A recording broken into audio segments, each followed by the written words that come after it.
2002 সালে এসআইআর তালিকায় নাম থাকা সত্ত্বেও 2025 সালের খসড়া ভোটার তালিকা থেকে নাম বাদ পড়েছে। এই অভিযোগ তুলে ক্ষোভ প্রকাশ করলেন তৃণমূলের প্রাক্তন জেলা যুব সভাপতি প্রসেনজিৎ চক্রবর্তী। তিনি জানান, নাম পুনরায় অন্তর্ভুক্তির জন্য ফর্ম 6 জমা দিয়ে শুনানিতে অংশ নিলেও এখনো পর্যন্ত ভোটার তালিকায় তার নাম ওঠেনি। অথচ এরই মধ্যে নির্বাচন কমিশনের পক্ষ থেকে তাকে সেকেন্ড পোলিং অফিসার হিসেবে দায়িত্ব পালনের জন্য চিঠি পাঠানো হয়েছে, যেখানে তার ভোটার আইডি নম্বর NKP 27159551 উল্লেখ থাকলেও কোন বছরের তালিকা থেকে পার্ট ও সিরিয়াল নম্বর নেওয়া হচ্ছে তা স্পষ্ট নয়।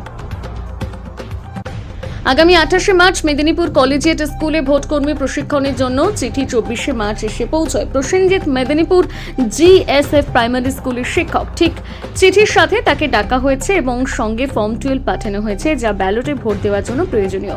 কিন্তু নিজের নামই ভোটার তালিকায় না থাকায় সেই ফর্ম কিভাবে পূরণ করবেন তা নিয়ে বিভ্রান্ত প্রসেনজিৎ। বিষয়টি জানতে তিনি নির্বাচন দপ্তরে গেলে কোনো উত্তর পাননি।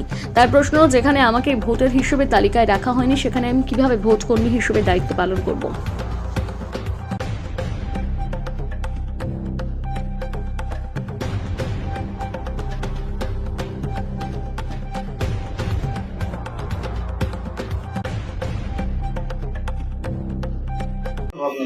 আমার অভিযোগ এর আগেও বারবার বলেছি যে 2002 এসআইআর লিস্টে আমার নাম থাকা সত্ত্বেও, আমার ডকুমেন্টস থাকা সত্ত্বেও, 2024 শেষ লোকসভা নির্বাচনে ভোট দেওয়া সত্ত্বেও আমার নাম 2026 এসআইআর লিস্টে এলো না।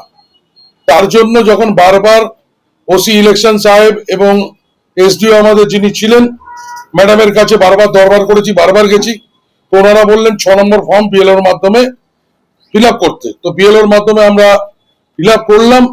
ফিল আপ করার পরে পরবর্তীতে আজ পর্যন্ত তার কোনো নাম বেরোলো না, কিছু না। এই আরো ভেরিফিকেশন পর্যন্ত আমার হয়ে গেল, এই আরো হিয়ারিং হলো, সেখানে আরো কিছু ডকুমেন্টস তারা চেয়েছিলেন সেগুলো পর্যন্ত সেখানে জমা দেওয়া হলো।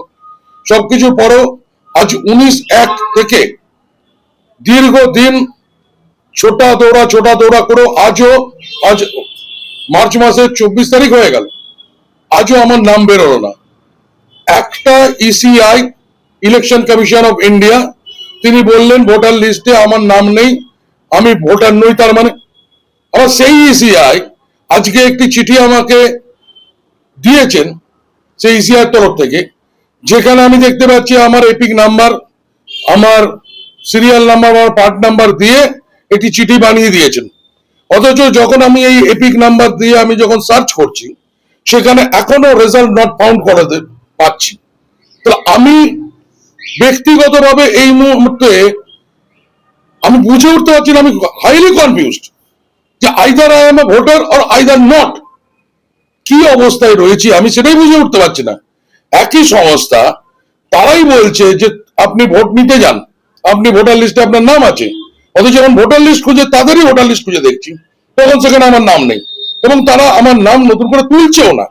6 নম্বর ফর্ম ফিল আপ করে দেওয়া আছে, আজকে এতদিন হয়ে গেল, তার হিয়ারিং হয়ে গেল, এখনো পর্যন্ত যে অবস্থা ফাইনালি রয়েছে এই একটা অবস্থাতে যে দীর্ঘদিন ধরে পড়ে রয়েছে আমার ফাইল।